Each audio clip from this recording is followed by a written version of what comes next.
Okay, we're going live. Hello, good morning. Hey, y'all. Good morning, good morning. Good morning, good morning. Good morning, good morning. I'm hoping we get some people in here this morning. Maybe they're all tired like I am. I know, right? Good morning. Okay, I'm going to mute this. Good morning, everybody. Hello. Hi, Christy. Good morning, good Hi, morning. Crissy. Oh, my goodness. Oh, thank you. Good morning. How are you, Miss Q? I am good. Sorry, I was trying to find my chat and I couldn't find it. Okay. We got it now, right? We got our chat now. Here we go. Yeah. Hang on. Where are we at? There we are. Now we're good. So I wanted to say good morning to everybody. I know it's Memorial Day and that everybody kind of has plans. But before we get started, Q, if it's okay with you, I'd like to just say really quickly, thank you to all of our service members. We appreciate you, and I thank you from the bottom of my heart personally. We come from, both of us, my husband and I both come from a line of servicemen and women. And I just want to say thank you all for your service. And also want to say today is about you. I know that all of us are barbecuing and all weekend, everybody's been doing their thing, but just thank you so much. And that we appreciate you. Like I said, you know, it does mean a lot to me personally from that, but I just wanted to say thank you to all of our service members.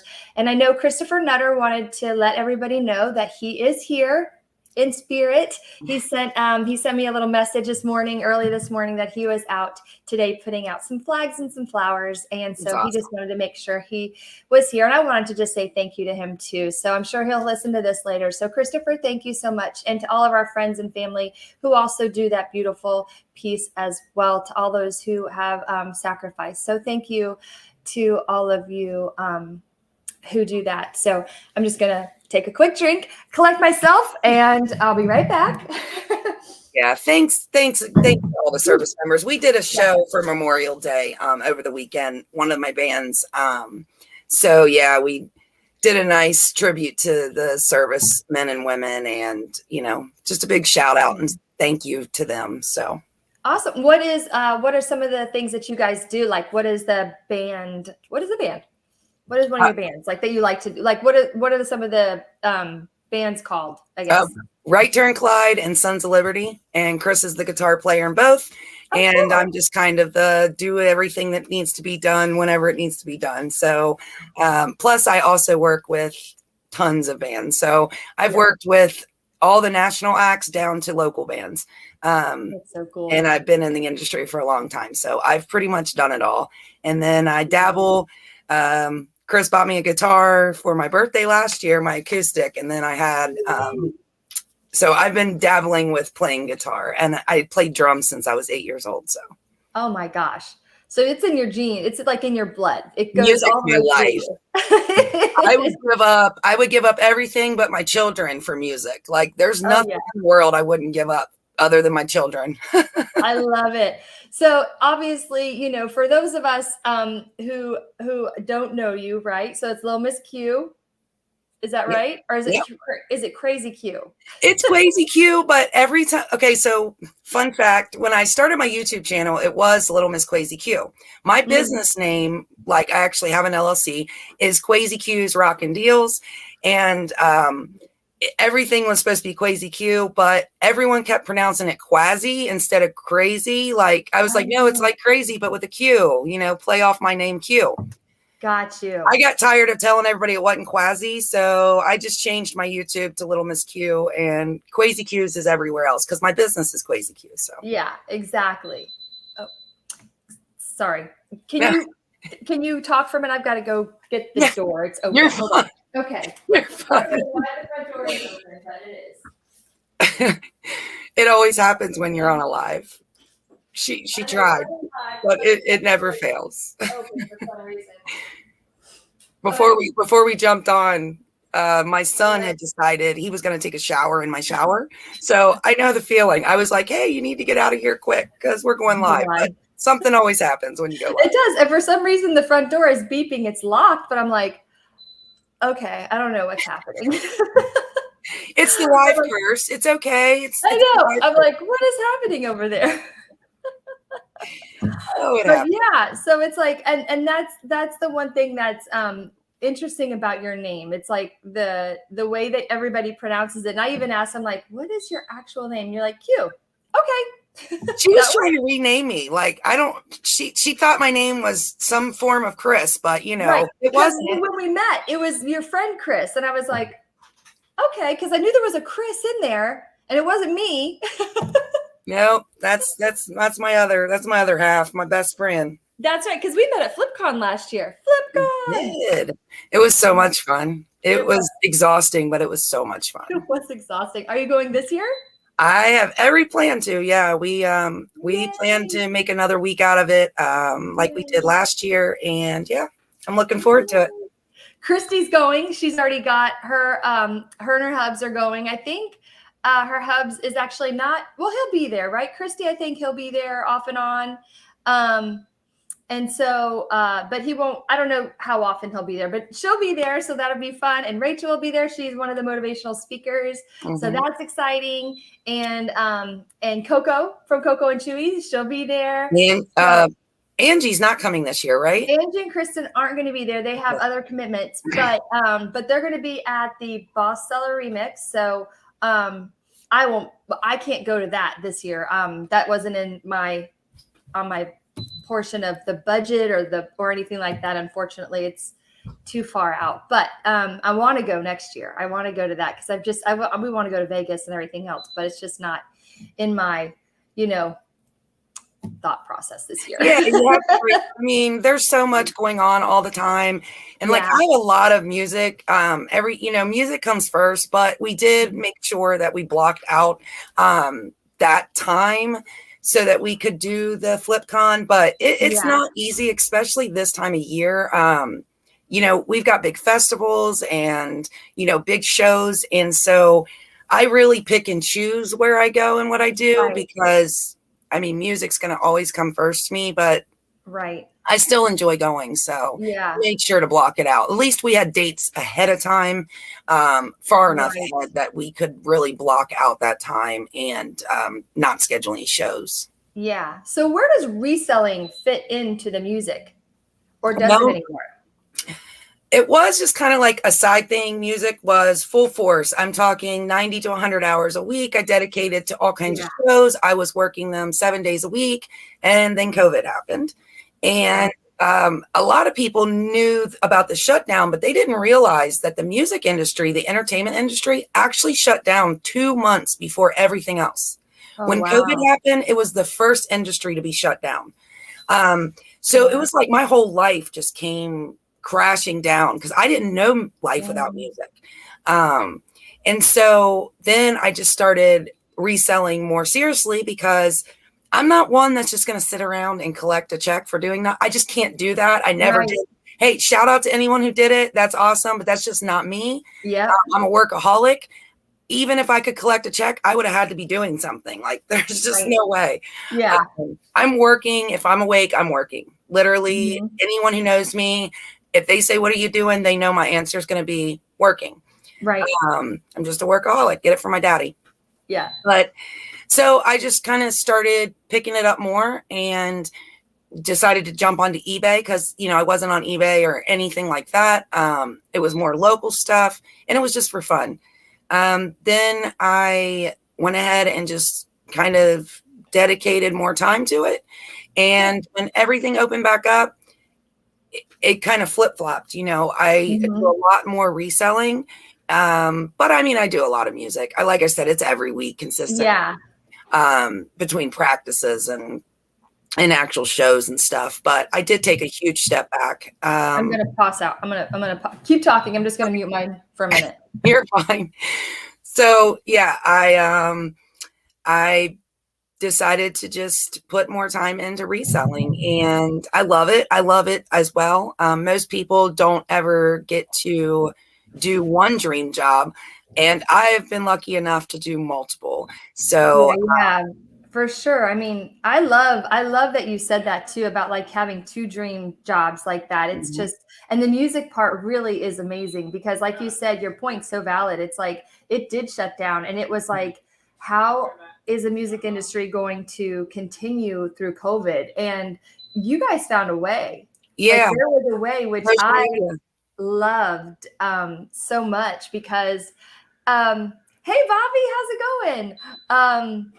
I love so much because I saw so many wonderful performers that were like doing it from home Yep. or doing it, yeah, doing it from home. You know, they were like, hey, we're going to do it free. Or if you want to give us a tip, and people would be Mhm. like, they're giving them tips or whatever, you know, via however it happened. But I love that they made it work. Some Yeah. people made it work, you know. And Some then of when, them made more than they did when they were out playing, and I mean that. Like, Mhm. they would sit in their living room for an hour and make 4 times more than they did when but Wow, they still don't miss that. I mean, they love to yeah, be able to still give music, but what people didn't realize was, yeah, they were making really good money because people were more, giving like, oh, you're doing this and let me give you money. But truthfully, you're not, if you're a musician, you're not in it for the money. Because if you no, are, you might as well leave. Um, some of the best musicians, they don't get paid to play. We say they get paid to set up and tear down. They get paid to bring the equipment. yeah, yeah. Playing's for free. Playing's because we love the They music. enjoy it. You Yeah, enjoy it. yeah. That's the thing. You enjoy your craft. And Hmm. that's the best part of it of being a musician, I think, is that, you know, I mean, my mom, I mean, she was nowhere near like maybe she could have been one day, but she had a beautiful voice and she could play guitar. And I thought, man, she's just got a beautiful voice, right? Because we were brought up with that, you know. And then when she was around my uncle and my other family members, I loved hearing that song, you know, the song and singing and things like that. But it was just beautiful. Now, my uncle David, he was in a band, and we would listen to him like at bars and things like that, and it was fun. But it was not something that I would see him be like at festivals or things like that. You know what I mean? Especially where you are, like that kind of thing. But it was always really enjoyable to see him when we were out and about, you know, We and play at hearing my bars and mom. everything too.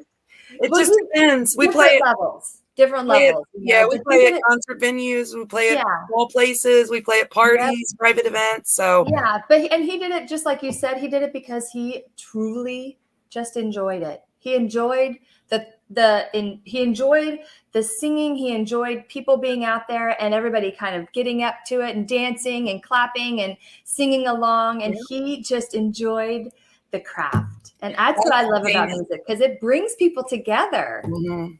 You know, That, a that's song can just definitely that's definitely the payment, is watching people just smile or even cry. I know that sounds bad, but when you see someone shed a tear because of a song you're doing, oh you my know that gosh. that song touched them. You don't Oh want my people gosh, sobbing, of yes. course, but you don't want to see someone sobbing and crying. But Right. if you look out in the crowd and there's that one person just sitting there with tears running down their face, you know that that song meant something to them, and Yes. that is payment enough. Just seeing the Yep. smiles or the tears. And I want to say hi to Bobby too. Hi, Bobby. Exactly. I love that about music. It's like no matter where you go, you could be walking down the street. You and I could be walking down the street and just having a good conversation. And all of a sudden you'll hear something and be like, and just tear up because you heard it and it struck a memory. But Mhm. music is the only thing that can do that. A Yeah. conversation, we can be talking about something and yeah, it might struck a memory, but music, that's a chord, that's a memory that is forever. That's like Mhm. something that's childhood. That's something that you don't know until you hear it and you're like, oh, my mama sang that to me when I was a child. And how would you possibly know that? You know what I mean? Yeah. There's no way to know or for me to remember that until I hear it again, Mhm. you know? Yeah, there's a few So, songs that I don't care where I'm at or what I'm doing. If I yeah. hear it, it's gonna bring a tear. And it doesn't mean that I'm sad. It just it it Oh, it just no. brings them up, it's just something that brings a memory, Yep. and I can't, stop that emotion from coming out. So yeah, music is amazing. I I don't know how. agree. Oh, there's Kristen. Sorry. Hey, I just Kristen, good morning. Kristen. You want to hear something funny? So we were where were we? We were in St. Pete, and it was a couple weeks ago, and it was we heard some guy playing, and I was like, this is pretty good music, and I was kind of feeling better, and I was feeling good in that moment, having a couple of drinks, and I was like, let me go ask him if he can play Violent Femmes' Big Hands. I was feeling a little, jumpy, and I'm like, let me go ask him. So I walk over to the next bar. I'm like, excuse me, do you know Violent Femmes? Can you play Violent Femmes? And I had my money out and I was ready to pay him. And he goes, I don't know that band. And I'm like, you shouldn't be playing here. And I walked away.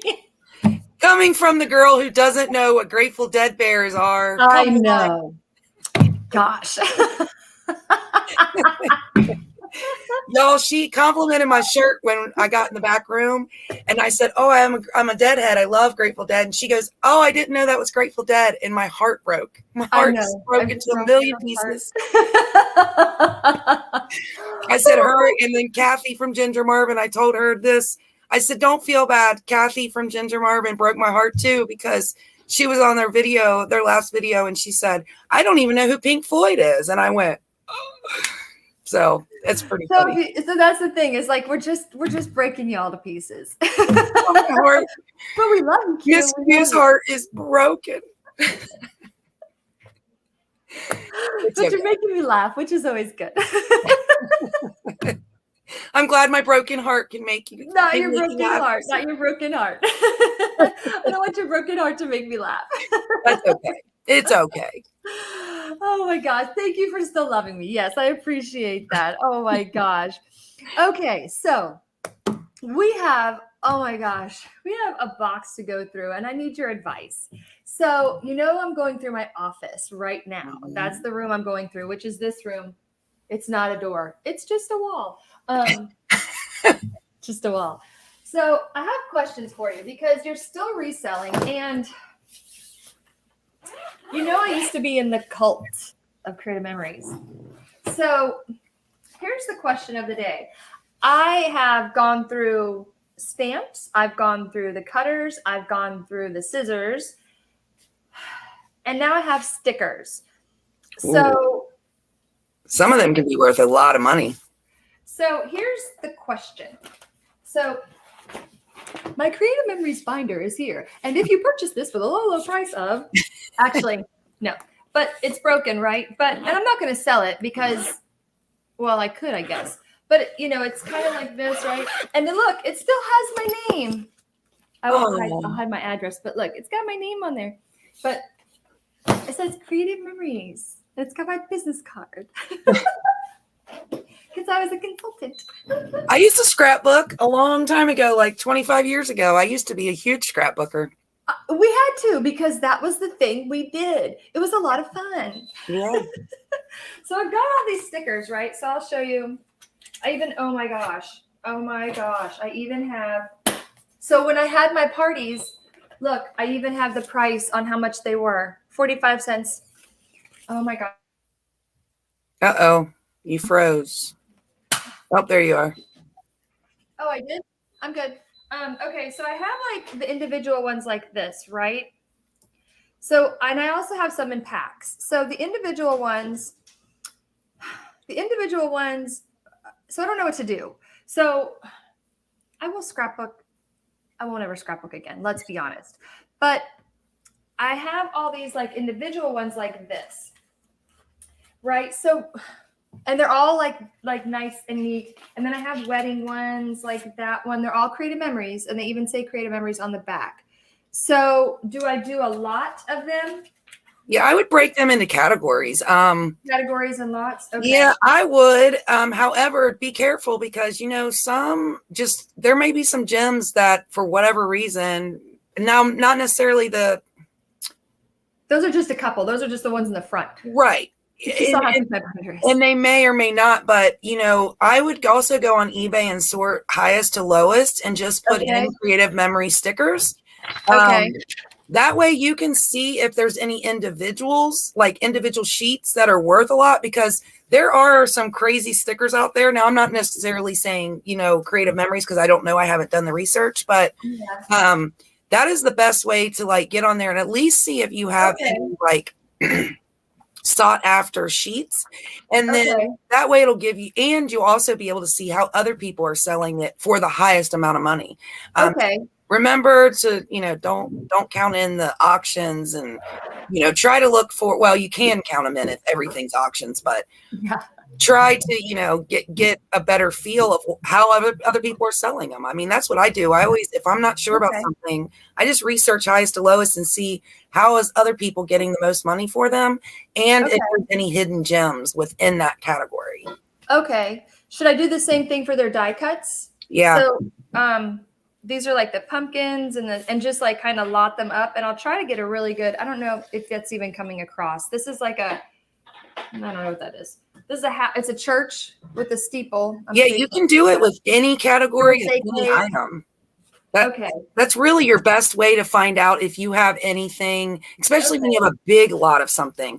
You want to do an overall search from highest to lowest, because you're going to be able to kind of get a way better feel if you have a hidden gem in there. So Christy in the chat says Mrs. Grossman's are good, and look what I just pulled out. Mrs. Grossman.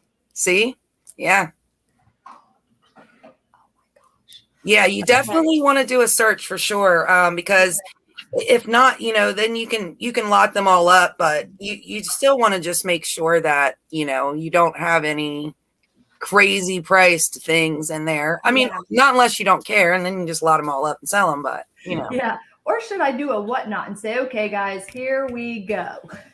Well, there are craft whatnots, so I mean, still you'd have to decide if you were going to sell them in lots or singles, and or triples or whatever. So let me tell you, I did a craft whatnot, and it was tasking. I enjoyed it because it was my first time. It was tasking. I won't lie. I was a lot. I enjoyed it because I got to learn different fabrics and stuff, and I had my beads and everything else, and Judy, she's not here right now, but she might pop in later, but she bought a few things like to do some bead things with, and Christy bought a couple things, stamping. So I did stamping and all this other stuff, but I was like, there's a lot. It's a lot, but it's, it's something learning. It's something good for me to learn with and do. But yeah, I mean, there's just so many different forms of whatnot. I'm like, OMG, it can be overwhelming. Yeah. I'm used to like doing clothes, but there's just so much that I have that I can sell. I'm like, I wish I could clone myself and just like have all the space to do it all, I've been an accepted seller. I was a seller on Whatnot before most people even knew what Whatnot was. So I sold, I guess it's been a year and a half, 2 years. I don't know, since I've been on not since I've been on Whatnot, but since I got approved on Whatnot. And it's been a little bit since I've had a show. I used to do shows a lot, but I just got out of it. Is it because you're just so busy with the family and with the concerts? No, it's due to the same reason I stepped away from all the other social media. So we'll just leave it at that. But, I'm slowly getting back into trusting social media again. And so therefore, I'm sure Whatnot will come back again, because I love doing action figures and toys and hats and stuff like that. So I'm sure I'll be back on there. I just getting back to social media a little bit at a time. Yep, exactly. You're not the only one. There's lots of people out there that do the same thing. Let's hop over and say hi to Angie. Hi, Angie. And Amanda, Fireball Flipper is here. Hey, guys. Thank you, Q. I'm so glad you're here today. Oh, my gosh. I'm like, I told Christy, I was like, I'm so excited. Oh, my gosh. I'm fangirling all over the place. It's like, I felt bad. I was like, I didn't follow you on Instagram. So your messages. And one day I just decided out of the blue, I was like, I wonder if I have any messages like in that little folder that you don't see, Yeah. And I did. And I was like, oh, I feel so bad. I would have went on. Like, I was like, I got to apologize because I don't want her to think. I was just like, Chrissy's not important. I'm not going to answer her. So that crazy girl. She was weird at FlipCon. I'm not going to talk to her. Come on. I'm crazy cute. There's no one crazier than me. So this is true. I felt so bad. I'll give you that. Oh man, I guess I just wasn't following, and so. No, but I'm glad you are now. And I'm so glad, because it was like, this is like the best. And I told my daughter, I was like, you've got to go on the live today. So because she reminds me so much of my sister, and you do, you remind me so much of my sister, and that's You why I told was me like, about it. FloatCon. and I was like, I need to have her in my life. I need to have her in here. Okay, so we did talk about like the music part and the family, which now how are they doing? How are the kiddos? They're good? They are good. They're, Oh, that's I'm down to just my youngest son and my granddaughter at home. So, yeah, and school is out? it's great. Yeah, just a couple days ago. So my son's 13, and then Pam will start kindergarten this year coming up. So, oh my gosh, that's exciting. yeah. Oh my So gosh, she's actually visiting with her daddy today. So, that's awesome. yeah, she's gonna be mad at me because she loves going live. Oh, we'll have to do it again then. She's like, Mimi, when are we going live? You're getting back on YouTube. When are we going live? I said, well, let me, I've released a couple shorts recently. And I was telling Crissy before the show, I've actually recorded a couple full length videos. So those are in the editing process and will be coming out. I promise. I am back. And then once those get out, then I'm going to do a live just to come back because I like a live listing or something. I don't know. Yeah. Because Pam drives me crazy to go live because she misses her YouTube family. That is awesome. She has so many favorites and so many. I mean, she loves everybody, but no one beats. Hold on, what does she call him? Polly the platypus. There we go. Philly Flipper. She calls him Polly the platypus. Oh my gosh, that's awesome. Oh my gosh, that's awesome. He's here in Florida now. Yeah, Florida Flipper. Yeah, he's here now, which is great, which is fantastic because I think Coco and Chewy helped him move down. Yeah, which is so sweet. They're the sweetest, and she's like, now we're fast friends. Yeah, it was just it's funny because Pam she's always called him because he likes Perry the platypus. We sent him a little Perry, and he always wears the shirt. And so that's why she calls him Polly the platypus. That is so sweet. Oh my gosh. I think I have the right person, right? That's the same guy? Yeah, Philly Flipper. Okay, yeah. Okay. I just want to make sure because there's like two people that I always get mixed up, and I'm like, Philly Picker and Philly Flipper, right? Those are the two people I get mixed up. No, Philly Flipper's who I'm talking about. Okay, good. The younger of the two. No offense, but it's just the truth. He's the younger of the two. Yes. No, it's true. No, I got you. I know who you're talking about. Okay. Do you sell on Amazon? Nope. Okay. Don't want to. Okay. No. So I have a garage sale. I know this is a random thought, but I have a garage sale coming up this weekend. And so I need to know if these need to go on my garage sale or keep them on my platforms because I sell on eBay, Amazon, Poshmark, Mercari, and Facebook Marketplace. And then I have my garage sales. So, and I don't mind, and I have a storage unit that, it's fine, that houses all my back stock and stuff that I haven't inventoried yet. So just FYI, in case you didn't know all that stuff. Your death pile. Money pile. No, it's a death pile, and that's causing you to lose money because you're paying to store it. Get stuff listed. Girl, I'm one human. I am one human. I told my husband that the other day. He says, where is this? And I'm like, same place it has been. I am one human. You go get it. One human. Anyway, I said it lovingly. So paper plates like this. Whoosh. I got a Kohl's. There we go. I got a Kohl's and I paid like $1 something for them. These are in my Amazon. They're the Amazon bin. So I have all my bins labeled differently. And when I started with Amazon, it was just supposed to be my Amazon bin. And then I started with eBay. And then I started A, B, C, D, E, the alphabet, but this is still in my Amazon bin. And I'm like, that's fine. I'll go through this today and see what you think should be like bundled up together or should they be separate? Because I've got 3 of these. And should I just keep them where they are, basically? So that's kind of my opinion. I'm asking for opinions. Now it's hard on Amazon because I don't know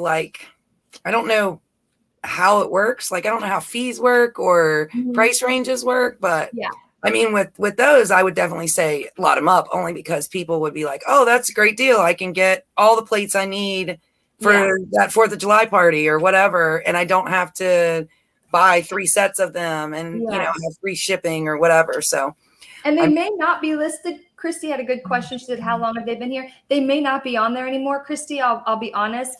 I don't have very many things on there right now, and I can ship them off, so they don't even have to be here in my house anymore. But I don't know. We'll check I mean, have you checked? I can't check right this minute, but I can check and see what your good point. So I think you're going to ask like what the sell-through rate is, or something of that nature. So I can look and see what that is, and see how much, because sometimes you're right, it's not worth it, and it might be worth it for me to just put all these 3 together like this on eBay. Right. So, and they, like I said, I paid like $1.50, and they were at Kohl's for $4.99. Yeah, I would definitely. My answer is always going to be, what's the sell-through rate? And how are you going to make the most without, I shouldn't even say the most, because sometimes you're willing to take a little less if you lot them all together just to get them all out, because overall you're still going to make a good profit when you have low cost of goods. So, if the sell-through rate's there, then send them in. It's not going to hurt anything, but if it's got a lower sell-through rate, just move them, just get your money back and move on, Yeah. And I thought this too, the same with the balloons, the same thing. Because these were $8 at Kohl's, and I got them for less than, it says $2.39, but I know I got a better deal than that, because there was like a coupon or something that I used, because I got them all like at the same time. Now, could you make up party packs? Now, do you have anything else that's USA related? Yes. So could you do like one of each? Not this box, but yes. Could you make up like a small little 4th of July party pack? It would be 1 plate, 1 balloon, 1 whatever. And kind of put them in like a party pack and list them. And maybe that's a way to move them, because then you're giving them everything they need. Well, not everything, but a big bunch of stuff they need, or they may not even realize they want it, but they'll see it all together and go, "Oh, hey, I'm having that party. Let me get that." So, I like that, because I've got 3 of each. So I've got like 3. I do have that. I have like 3 of the plates, 3 of the balloons. I've got like 3 straws. I have like 3 photo booth things. So that's what I would do. I'd make a party pack, put them on eBay, like just do a party pack. But I get those up soon, because because almost June. So I would get those up. Okay. Thank you. Yes, sure. Okay. The next thing is, and I may already answer my own question, because this might even be expired. Okay, I have my own question. Those are expired. So the next one is, again with retail arbitrage. So remember back in the day, this is all before I met all of you lovely people that taught me differently, right? All these Dollar Tree puzzles. So I've got to look them up and see if they're even worth it. Believe it or not, I bought these for $1 and some of these actually sold for like $5. I believe it. And I'm like, I've flipped dollar store stuff in the past. Like I'm picky, but I've done toys before. I've done like lots of toys and for cake toppers. I've done Paw Patrol and Barbies and, different things. And I still have some stragglers left in my store, but I've sold them for good profit.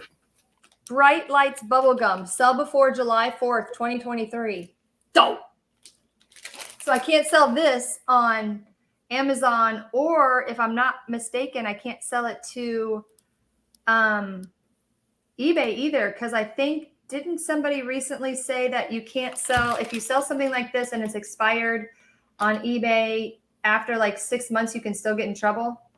Well, yeah, but here's the trick is you got to go remove those items. Well, I shouldn't say a trick, because you can still get in trouble, I guess. But what they're talking about is if you have a replenishable, at least this is what I think you're talking about, because this has been the big thing in the community lately, because one of the bigger people got in trouble for selling it after she was out. Well, the thing being is that she would leave her quantity as 0 and it would just say out of stock. And then when she would get new stuff, she would just add the quantity and then change the expiration date. So if you're selling replenishables, you want to just remove that. If they're gone and they're out of stock, you want to make sure that that is no longer in your store. It can't even say out of stock if it's expired.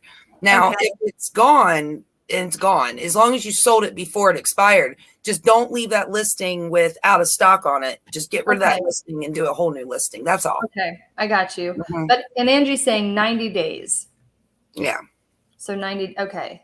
Yep. And then Christy's saying Lisa Frank stickers and Masters of the Universe cake toppers from the Dollar Tree. She sold those. So yeah, you guys are right. Like there's money to be made at the Dollar Tree. There really is, because that's where everybody kind of dumps their stuff and they're like, nobody wants this. And I'm like, but they do. I've sold those Sums, you know, those little Disney Sums. I made money on those. I'm just looking to see. I think this needs, I could probably sell those at the garage sale then, huh? Because they're going to be gone anyways. I'm looking for these. They look gross. Oh, here, hang on. Yeah, things that expire kind of worry me. 621. But this is the embarrassing part, and I'm okay to be embarrassed in front of you guys and on YouTube because it happens to all of us. It happens, and it's part of retail arbitrage. It's part of October 23. These, by the way, these Dream Whips, I have sold on Amazon like crazy, crazy. I haven't sold them lately because I did not replenish them. Well, get them replenished before they expire. I know, but these mug cakes have to go. Okay, so this is what Crissy was saying, was to lot this up too with the 4th of July stuff. That's a great idea. Yeah, just make a party pack. I mean, because they could use the puzzle, you know, something for the kids to do at the party or whatever. But I mean, it just adds another item. That's all. Yes, Angie. I had that one. Angie's talking about how she got suspended for selling expired health and beauty. But because of Angie not selling things with expiration dates, I got to say a big shout out to Angie, because I made a killing on some of the lots that I bought. I bought a couple of the makeup. She had she was selling individual makeups on her auction, but then anything that didn't sell at the end of this one auction, she just kind of like bundled it together, and it was just a bunch of like a hodgepodge of makeup. And so I picked it up. I don't remember what I paid, but it wasn't enough for Angie to make a profit, I'm sure. And it made me sad, but I made a profit. So thank you, Angie. So I sold a bunch of the makeup that I bought from her in that lot. And, you know, that's awesome. Well, see, that's the benefit of those live auctions like that. I haven't been able to participate in those, but I mean, even like the Whatnot things are awesome. Like anytime Whatnot, I'm like, if you guys can make some money off of me, please do. That's the whole purpose. Like, that's the whole purpose of it, you know? OBX Picker had, man, I've made more money off of his Whatnots than now he doesn't do them like this anymore because of the shipping, but back when shipping was only $1 for each additional lot, he used to do these huge reseller lots, and they were just the most random, crazy things. I mean, I bought an 8-track player all the way down to like clothing. I mean, it was such a wide variety of stuff. I made that is so cool. Oh man, I've made so much money off of OBX Pickers. Reseller lots. OBX is Mark, I think. No, that's OX. Why'd I just go blank? I have a tattoo on my leg for OBX Pick. Eric, sorry, I just went blank. I was like, I was going to ask you about that too. About how do you Reseller Information Network. He's the crab on my leg. He's the soft shell crab on my tattoo. I love it. Okay, so do you ever sell any kind of candles or wax for candles? No. These are hot items, by the way. I know, but I like them too much. So here's the funny thing. Oh, hey, Will, how's it going? Okay, so the story of why Crissy can't have these in her house. So I can have candles, but I can't have this kind of stuff or oil. I can have, maybe I can have wax, but I can't have oil. So you know how like the oil like gets hot underneath that tea light? Well, this one time, Crissy let it go where it still didn't have like the oil and sometimes I put water in it so that way it would last a little longer, because that was the trick that you're supposed to know. Mm-hmm.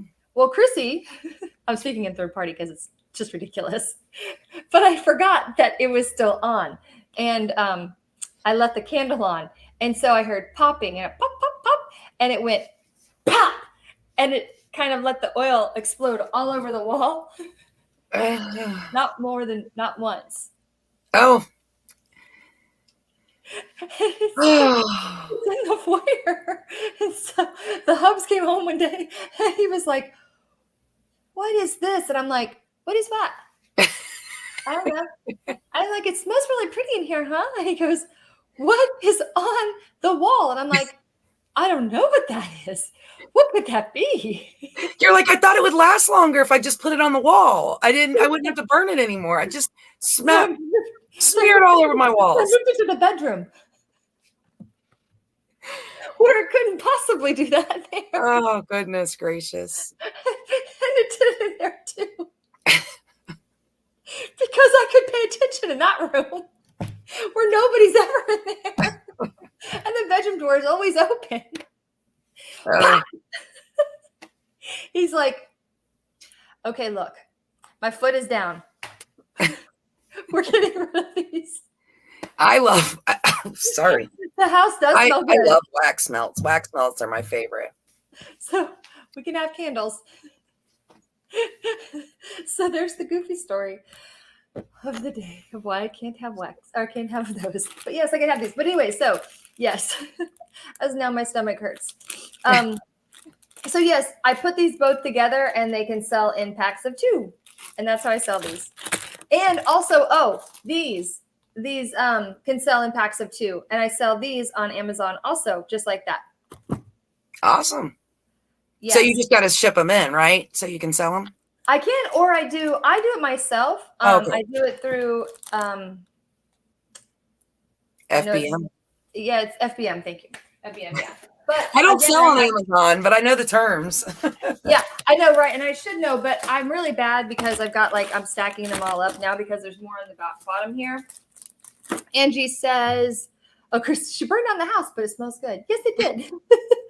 Did you all hear that this is the last year for FlipCon? Yeah. I did kind of hear that, but I didn't listen to the whole spiel. Angie, I didn't listen to it. I did hear it. He said, Josh said it was just a lot of work, and Caleb didn't want to. I think it was Caleb. I don't know. Maybe they both didn't want to continue. I'm not sure. Yeah.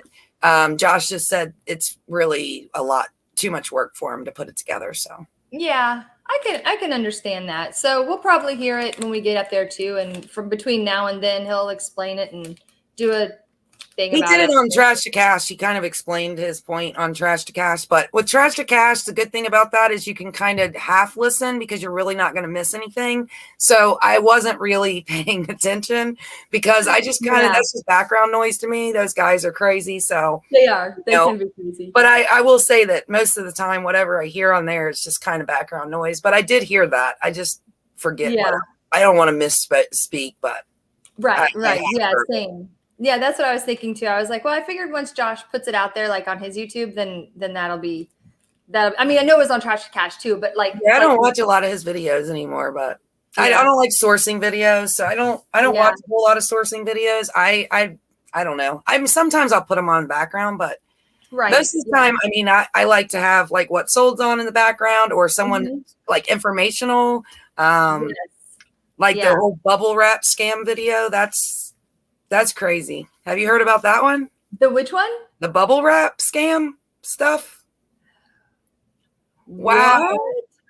So someone, I'm gonna forget who it is.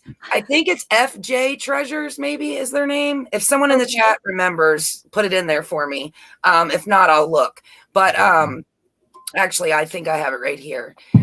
It's FJ Treasures. This is everyone should watch this. And Commonwealth Flipper actually talked about it in his video because he felt like he had to, because he's, the biggest shill for American Bubble Boy and Supply Hut. Well, the people over at FJ Treasures bought bubble wrap from 5 different companies, including Supply Hut. And they actually bought 2 from Supply Hut unknowingly because they bought one from a third party that actually was shipped from Supply Hut, as well as ordering directly from Supply Hut, American Bubble Boy, and then a couple other companies. They bought all this bubble wrap. They took it out into a field and they actually stretched it all out and they measured it. Okay. You talk about discrepancies. There was supposed to be 700 feet from Supply Hut, and there was like 300 and something feet. So, and then American Bubble Boy was the closest, but still was very short. It was supposed to be 1,050. And I want to say it was like 900 and something. I'm not sure. Wow. The exact number for American Bubble Boy. Wow. So Kevin, Commonwealth Flipper, literally reached out, and he's taken all of his Supply Hut affiliate links down and everything because of it until it gets fixed. And then he talked to Joel at American Bubble Boy, who immediately said, "Hey, we're going to do whatever we can to make this right." And and he ensured, Kevin, like, we're gonna do quality control. But videos like that are things that I want to hear, because everybody's bubble wrap was significantly less. And how many of us we buy all the time? We don't measure our bubble wrap or our tape. Well, then Commonwealth Flipper said he went out and did the same thing with his the brown paper, the fill paper from Supply Hut, and it was significantly short as well. And he did the tape.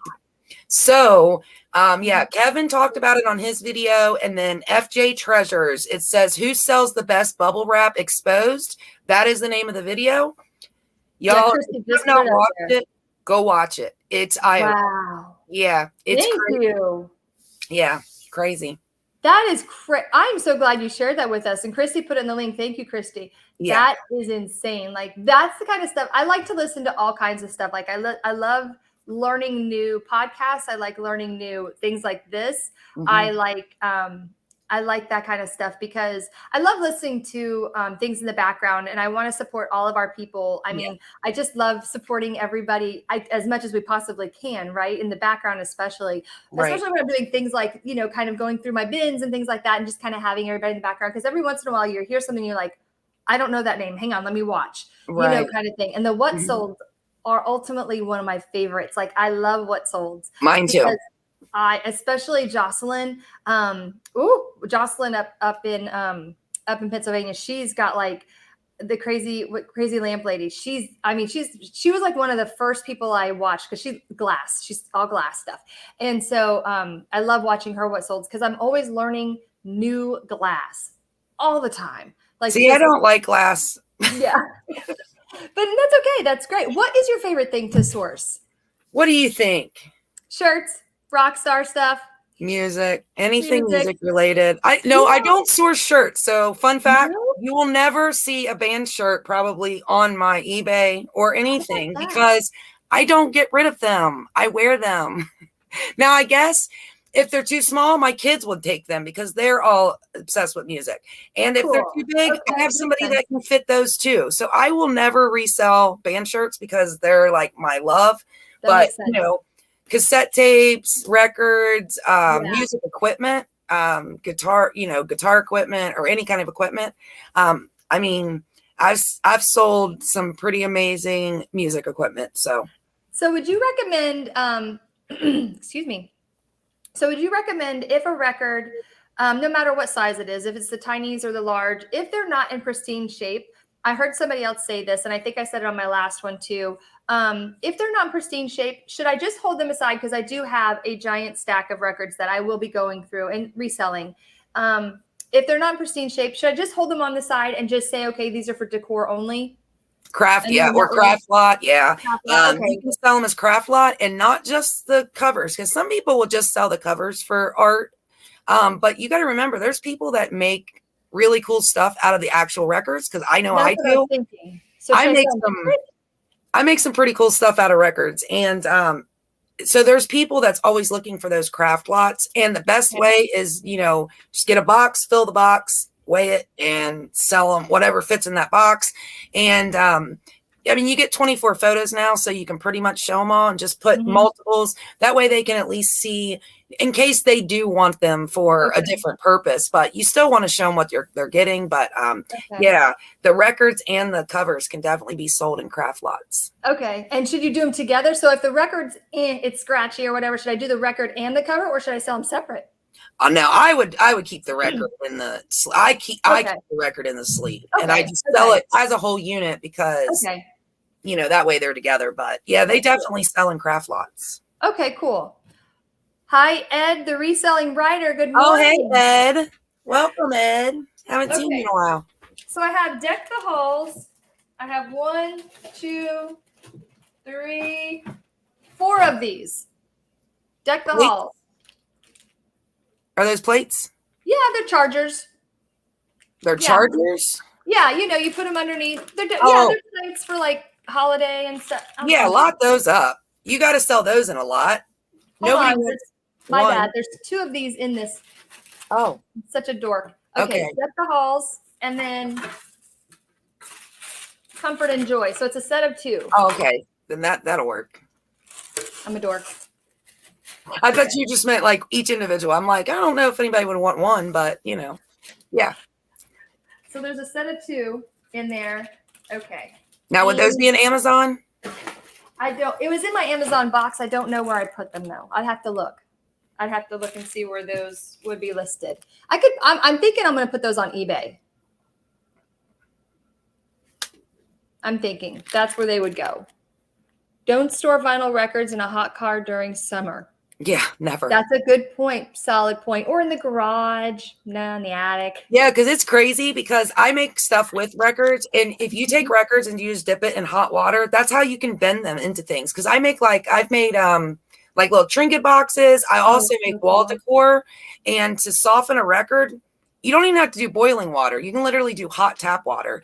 You soak a record and then you can bend it any which way you want and then dip it in cold water and it stays. That is so cool. I have one of our artists from Autism Art. She did some really cool vinyl pieces too. I don't know how she did hers, but she did it. And then she also took the edges and kind of warped them a little bit. And then she painted it. It was so cool. She did some really neat stuff. I've made some very cool neat stuff. Yeah. I bet yours are gorgeous too. I do like music lyrics on some of the ones I've made. I've done like taken people's favorite music lyrics and put them around and then, painted them and then did like a glitter Mod Podge over the top so that when it hangs, it's got their, it might be their wedding song or whatever.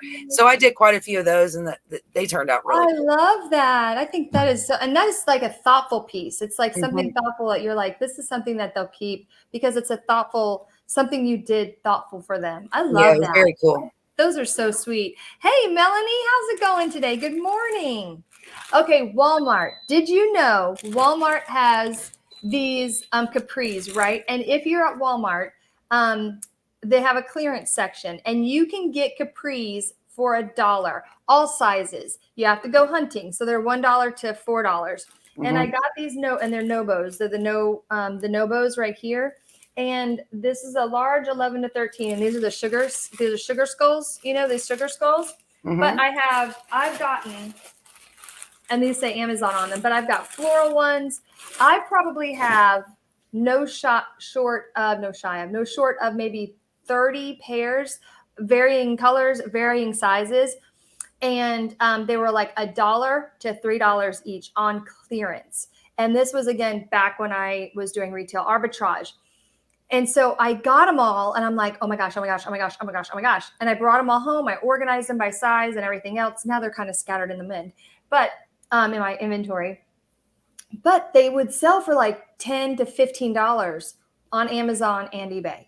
So if y'all don't know that, there's your one. If that's the only helpful tip I have for the day, that's it. Well, you already gave your helpful tip. Do not burn oil burners without oil in them. As my husband walks out of the house, that was almost good time. That was good timing. He's like, I don't need to hear this. All right, I'm gonna put all this stuff back in here. So I think, I think some of this will have to go on my next whatnot, which is tomorrow night. But because it's expired candy and stuff. So let's see if somebody will want some of this stuff for tomorrow. And like you guys said, I'll lot some of these things up for sure for the other ones. So that's box number 1. So what do you have planned for the rest of the day? Work. I told you, if anyone ever asks me what I'm doing, my answer is always going to be the same. Work. Work. Yeah, now, yeah, I have to, I'm going to go over and pack my orders that I have to go out because tomorrow me and Chris have a road trip. And so I will be gone most of the day. I'll have like the morning to do like my ending and selling similar and my listings and stuff. But yeah, it's going to be a busy, crazy day tomorrow again. We'll be on the road most of the day. So yeah. So today I'm going to do all of my shipping, and I'm just going to go use the kiosk and drop it off tonight. And very easy. I don't have to go to the post office tomorrow. I love the kiosk. That's easy because you can just bloop bloop and be done. There's only one location that I'll use the kiosk because I don't trust the rest of my location. I actually have 4 post offices all the same distance away from me in different directions. It's crazy. Wow. But 3 of them, I've dropped them off and then they come back and say I never dropped them off, because actually if you scan them at the kiosk, they don't actually show that they've been scanned until a person physically scans them. Really? Yeah. So if you scan them in at say 5 o'clock and you think, oh, well, I got them in before the day was over, and then they don't scan them at the end of the day, which they don't, some of them do and some of them don't. Yeah. Then they're not going to scan them till the next morning and you're going to get a late shipment ding. You're only scanning, you can scan them, but they don't count as shipped until an actual person scans them. So okay, well that makes sense. Yeah, I got you. I've had problems at 3 of my 4 post offices. So yeah, I only do it at 1 of them now. Yeah, but to have 4 in that close of a range, wow. It's crazy. It's every direction. Like from where my shop is, I could drive 8 minutes in every single direction and be at 4 different post offices. That's crazy. Yeah, no, I have one that's about 2 miles down the road.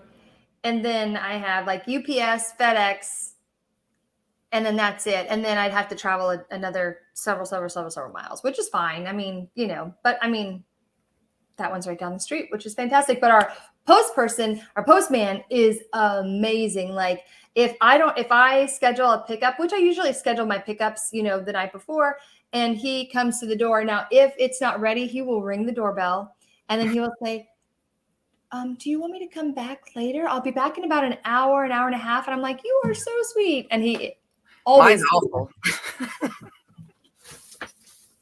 I would never have a pickup. Never. I'm lucky if I get the same post person 3 days out of a week, and they are terrible. They're horrible. I don't even use my own personal packages. So. Oh my gosh. Terrible. That is terrible. That is terrible. They're terrible. They really are. Like when I get stuff shipped, if they ship it to my home address instead of my business address, I'm like, yep, it's going to come broke. Like if I forget to put my business address in, I'm like, yeah, not going to happen. I'm going to end up with a broke. They will stand at the end of my like sidewalk. And it's like, I don't know what, they just like throw it onto my porch. And I'm like, let's see how far we can go.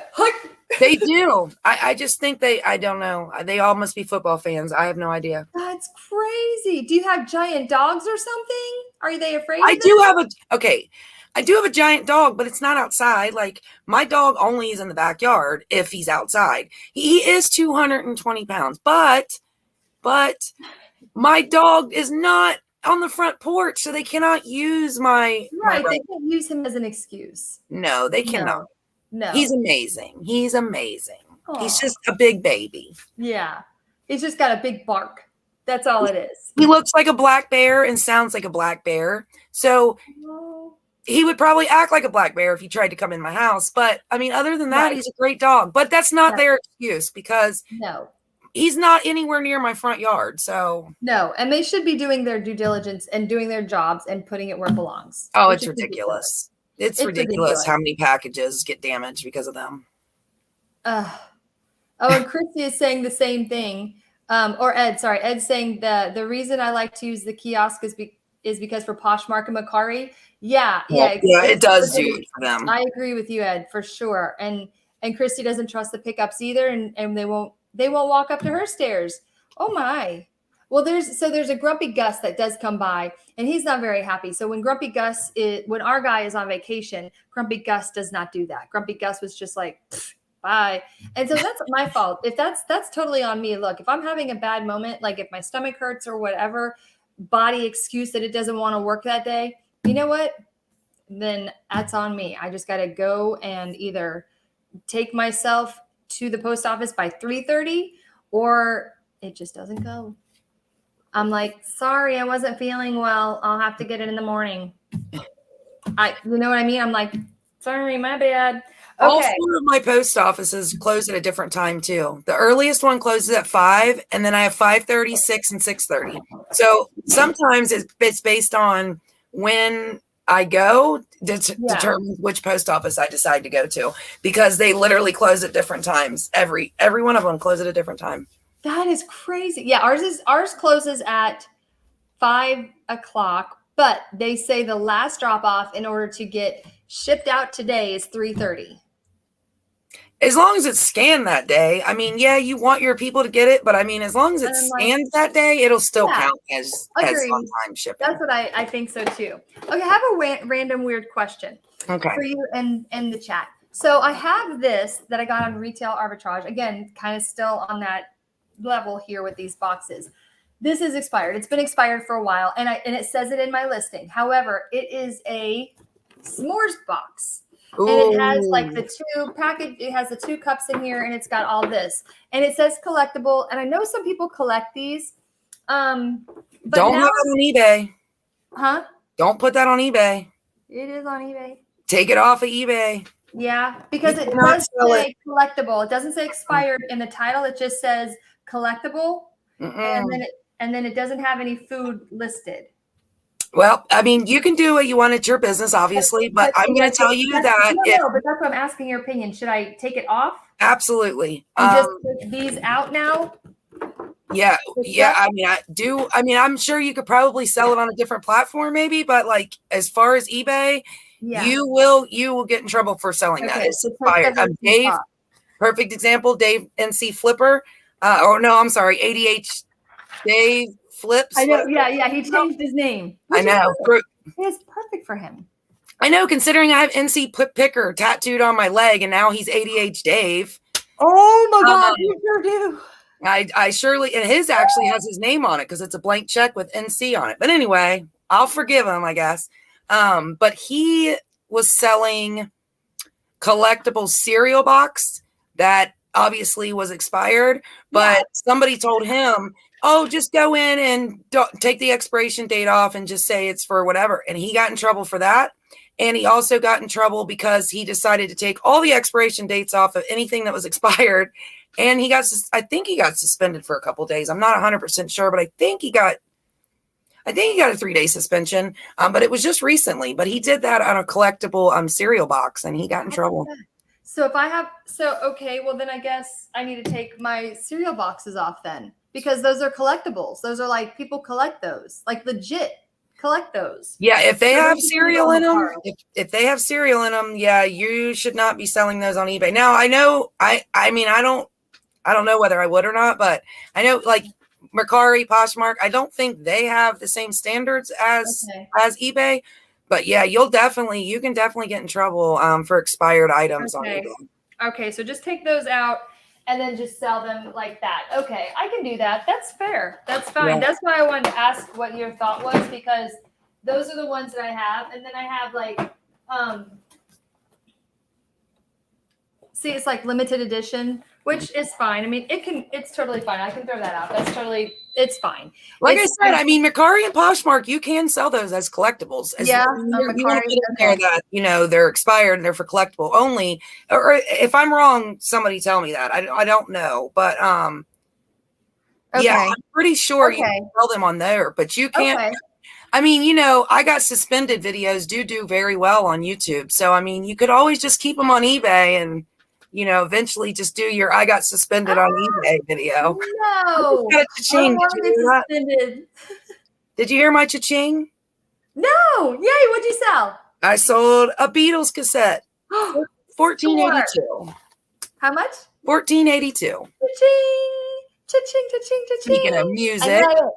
I love it. Okay. So I got one more thing to share, and it's the winner of the day, I'm sure. because, I have to have one big winner, and usually it's something out of the box, but I knew that the creative memories would be awesome, and I knew that stickers would be great. I just didn't know. That's going to take me 100 years, but I'm okay with that. Don't overthink it. Don't. It's fine, because once I actually ask the kiddos to help out, they'll help out. They'll be fine, and we'll make we'll got the table and stuff. But you're gonna love this. You're gonna be like, why isn't that already done? Because I just found it in my office queue.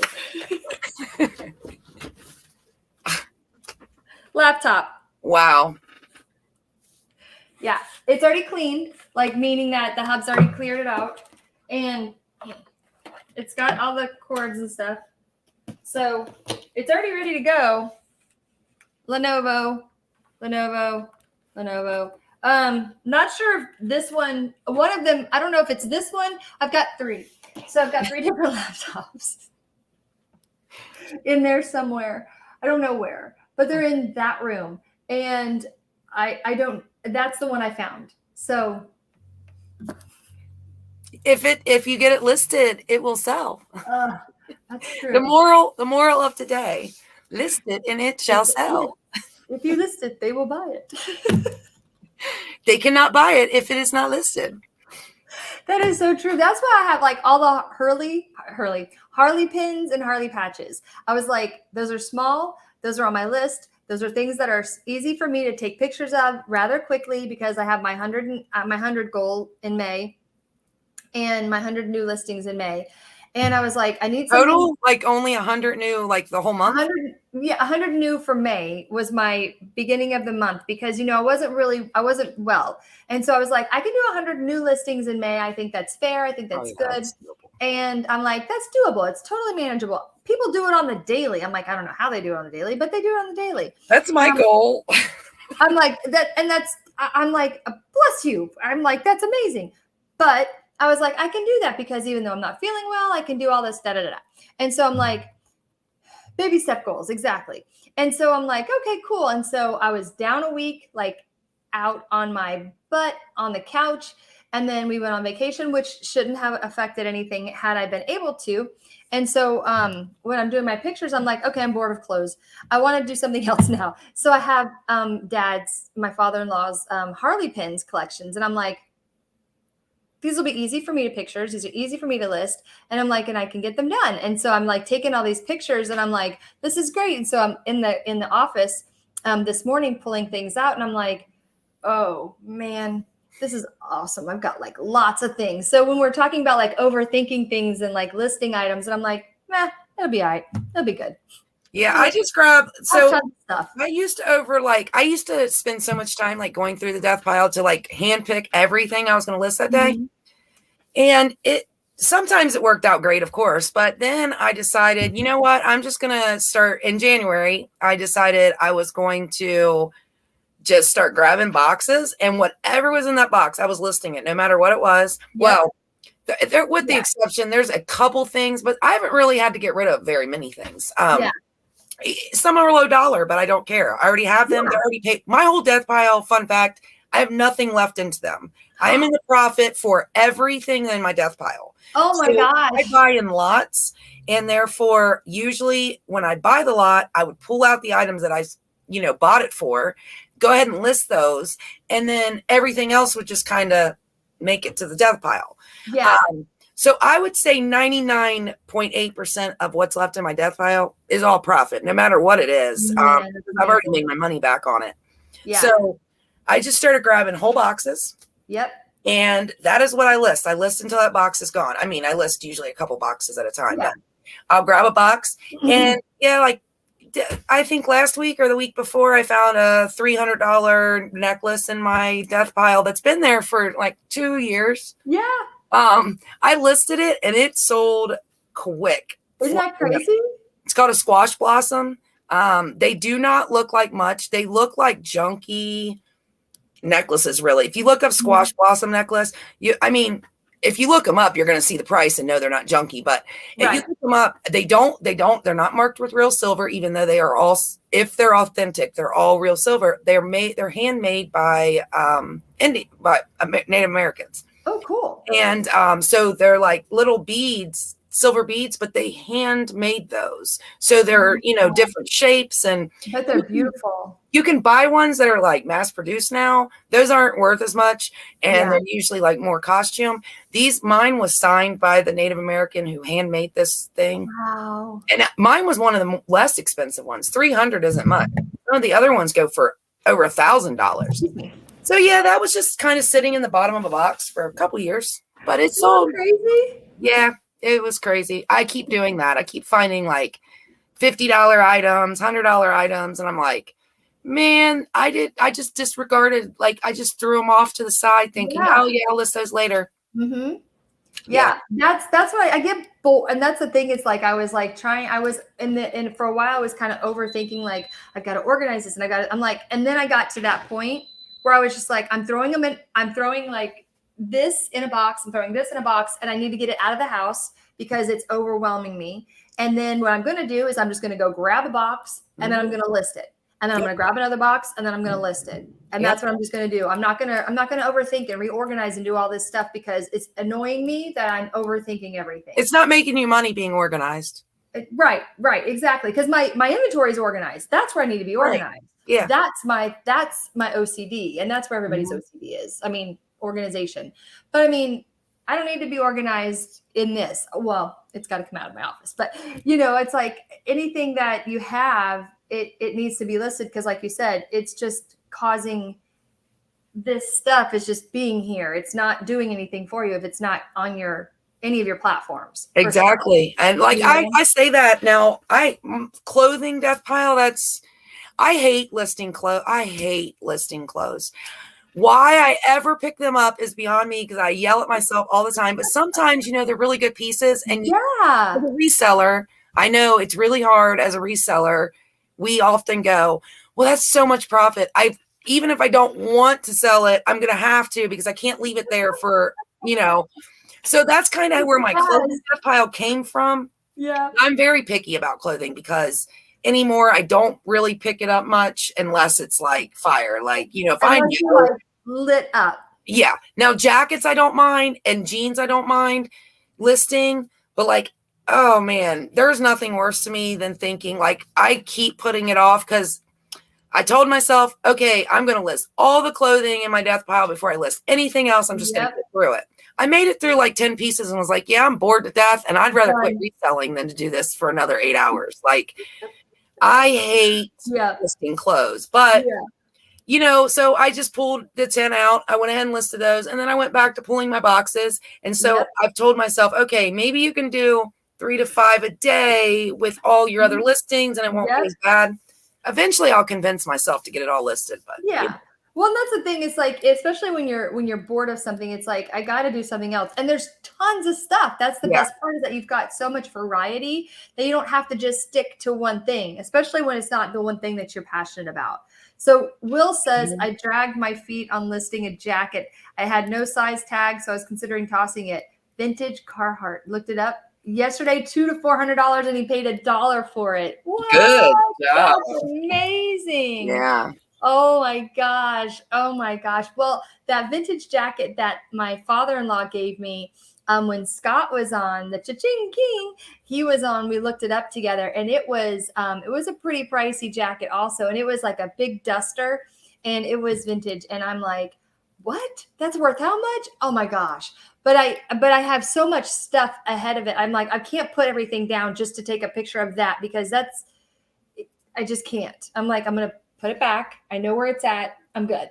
I'm going to focus on. Now, if I looked it up, I'm going to create a draft right then, and then all I'm going to do is take pictures and get it listed. Like, I can't put something up and then not create a draft and just get it listed. I'm like, my brain doesn't work that way. It's so bad. I wish I could. Like, because it's just, I have so much ahead of it. Like, I have like all this, I had all my swim stuff already out, and have all this other stuff that I needed to get done, that in my brain I wanted to get done first, that I'm like, I can't do all of it at once. I have Bose speakers. I have this Bose speaker set, which, if you don't know Bose, amazing brand. Yeah. So yeah, it's literally sitting in a tote. Someone actually, the guys that own the business that's across the street from me, they I don't know, just like to give me free money apparently, because they bring me like totes and totes of stuff. Like they're older and like Good. yeah, they're like retirement age older. And Yeah. their wives or them, they've been like clearing out like their houses, and they just keep bringing me stuff that, apparently they love to give me money. That And is so awesome. that's a big tote of Bose equipment, and it's nice. Like there's nothing wrong with it. I mean, these people Yeah. probably didn't use it for years. It's been stored properly. It all works. It's sitting there all because I don't feel like getting it out, setting it up. Dusting it off. What is wrong with me? Like I walk past this tote every day for like 3 And it weeks. can make you money. 3 weeks. I have Yes. walked past this tote and I'm like, man, I Oh need to my get those God. bows listed. Yeah, they're still not listed. And I know how much they're worth. Mhm. Yeah. I just keep walking by them because I'd rather list a $10 action figure because I don't know, my brain's stupid for whatever reason. But Well, and I have a ton of great stuff in my storage unit. Like I have Cisco phones, I have Tiffany lamps, I have Asian lamps, Oriental lamps. I have beautiful items in there. They're on the top shelf. I'm just like, I really just want to get through what I need to get through. I really need to just do what I need to do, and just that's just it. I'm not overthinking it. I'm just doing what I need to get through, because at the end of the day, I only have so many hours that are here that I'm functionable. You know what I mean? So I'm just not overthinking life. I'm just like, I'm gonna do what I can do, and these are the many hours that I have, and I've got my boy to maintain and help him with his stuff, and then my physical health, and that's what we can deal with. yeah. I do everything I possibly can do, and then Are you still sourcing though? every once in a while. I don't do it much. And my sourcing is free. So anything that I can source, I'll do free. So the other day when my daughter and I went out to that house, this young couple, super cute couple, they bought a house and there was a whole bunch of stuff that was already in it. So they shoved it all to the garage.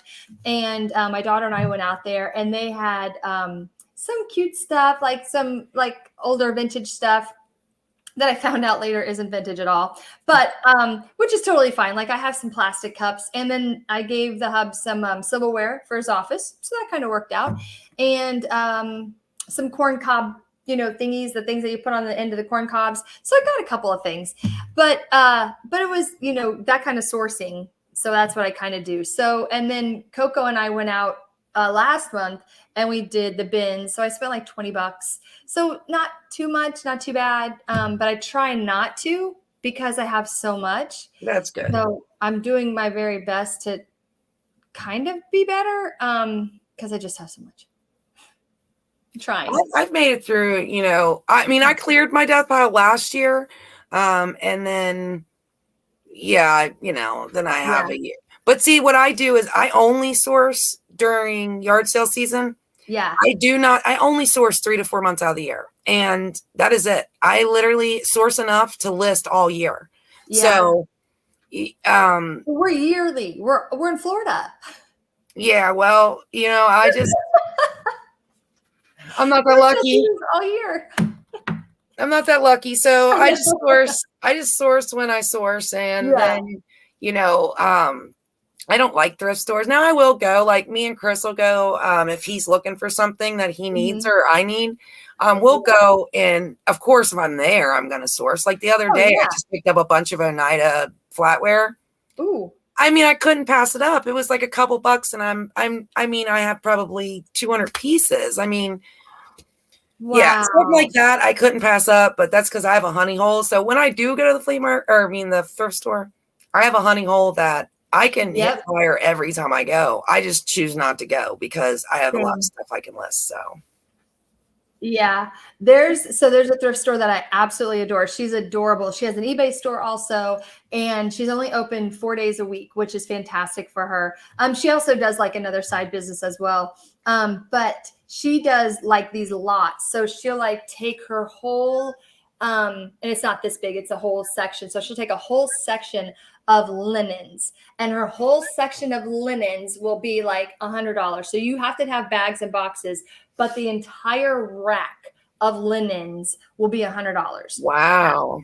And then she'll do that. And then she'll have like books. So like the whole bookcase here, that whole bookcase. So let's say it's the whole wall, that'll be $50. You can have all those books or CDs or DVDs, or the mix will be $50. But you have to come get them, and obviously come get them. But like you'll have to take them all and box them up yourself. And I'm like, oh my gosh, because there's going to be at least you're going to have $50. Oh back. man, I would be in trouble with that place. Let me tell you, that's my favorite way to shop. I love sourcing in big lots like that. But I have got to get my storage unit out, not out, like not done, but like I need to list this stuff before I can do that, right? Because I've got a lot, and I don't want to just keep buying things and just hoarding things. The purpose of me doing this is as a business, so I don't want to like keep having these things and just be up to here and be like, what did I do? Oh, I have all this stuff worth money, but it's not listed. Yeah. It's not listed. Yeah. I'd be like, oh, look, I listed this today. Well, why? Why'd you list that instead of like the laptop? Right. It happens, like my honey hole, I don't tell anybody where it's at because I live in a very picker saturated area. I mean, I'm around some of the best pickers there are. So when I found this place, and I know that there's no way that there's other pickers who go here, because we kind of talked, me and, I've talked about it, and I was like, you'd want to believe that some other picker found this place, but the reason I don't think so is every time I walk in there, there's fire everywhere. You go anywhere else around me, guaranteed it's been picked by at least 15 pickers. Wow. And, you got to be one of the first ones there. It's really tough because, I mean, I live around a ton of great pickers. Wow. But I don't know. I swear none of them have found this little place because well, it's good. Because good. I find good stuff every time I go there. Hold it tight. Oh yeah, I've never told anybody. I've actually done a video that had that in it, and I nixed it, and I was like, no, I'm not putting that out, because I was so afraid somebody would be like, oh, hey, I know where that's at. Because I was just going to cut out like the front and not let them see it. But it's such a small thrift shop. I think that's why it gets overlooked, because it's real close to a big one that I know people go to because I've seen them record videos there. Yeah. But never at the little one. So. Yeah. Well, and that's the thing, because, I'm in Orlando. So, I mean, like, thrifters are everywhere here. Yeah. Like, I mean, not thrifters, but resellers are everywhere here. And so, there's just tons of stuff everywhere here. And there's Goodwills. I mean, there's a Goodwill, just miles down the road. And there's one, in just, I think like maybe 2 miles this direction, and a Goodwill, 4 miles that direction, and everything just kind of within a stone's throw, basically. But, it's just kind of crazy that, everywhere you go, there's going to be resellers. And I'm like, I don't know that anybody's really found this place. And if they have, great. But this stuff is still here. So they're not into what I'm into. Ed said, yeah, I shouldn't probably give any more info than that. They'll go look for it. Yeah. I do not. Yeah. I mean, they would have to look pretty. I mean, yes, they do go to a bigger one, but still, it just blows my mind. I guess it's just so, I don't know. It's kind of, even though it's close to the other one, it's kind of hidden, and like it's not really hidden. But if you're not, I don't know. It's just crazy to me, because I'm like, how in the world do I walk in here? And I mean, I clean up every time I go there. Awesome. Like, I purposely avoid going there because I know that I can't. It's not like you can go, oh, I'm just going to see if there's anything. Yep. Like, I can't do that there, because I know that when I go, I'm going to find stuff. Like, there's just no doubt I'm going to find stuff. I do every time. Yeah. So. I love that. Amanda said she just shipped a 12-inch vase and waiting on Edge for it to arrive to the buyer, and it's going all the way to Bangladesh. Oh, that's exciting. Oh my gosh. Well, I hope that it gets there soon. That's awesome. That is exciting. I've shipped guitar amps to Germany. I've shipped guitar amps to London. I shipped a big vintage keyboard. It's like 3.5 foot long or something. I can't remember. It was really heavy. It was a synthesizer keyboard, one that you used for recording music. I shipped that thing. So I figured, you know what? If I can ship those, I'm not going to worry about a little piece of glass, right? You talk about nervous. Ship a guitar amp to Germany. And it came from Germany. It was pretty cool. It was going back home. So it was a vintage piece, and somebody in Germany ordered a German-made guitar amp. So that was pretty neat. That is neat. Yeah. My gosh, those are heavy pieces too. Really heavy. Yeah. Did you have you thought about doing like a video on how to box one of those things? Because I don't think I've seen somebody do I should. I really should. That would be really interesting, because those are really neat pieces. Because we all have seen how to box this, and how to box a glass jar, kind of thing. I'm going to be listing some more guitar amps here shortly. At least one more. Those are unique. So maybe I'll, when I list it, maybe I'll just go ahead and box it and do a video. And show how I'm going to box it. Because you do have to be careful, because if you're going to ship anything super heavy, it's all about the box, 1,000% about the box. And then, what you're going to wrap it in to protect that. And I would be devastated if an amazing, music, especially anything music related, right, that made it this many years, and they just don't make it like that anymore. Like the reason people are buying these is because the quality of the sound is so much different than the new stuff. Yeah. And my heart would break if I knew that it survived all these years and then I sold it and shipped it and was careless about it, and then they could never use it again. Like, that would break my heart. Like I wouldn't be able to live with myself. So and that's a good point, especially once you found it and you're like, oh my gosh, look what I found. And you took a video. And do you make a video on YouTube for that? Do you do the small clip videos to show the sound? No. I've never.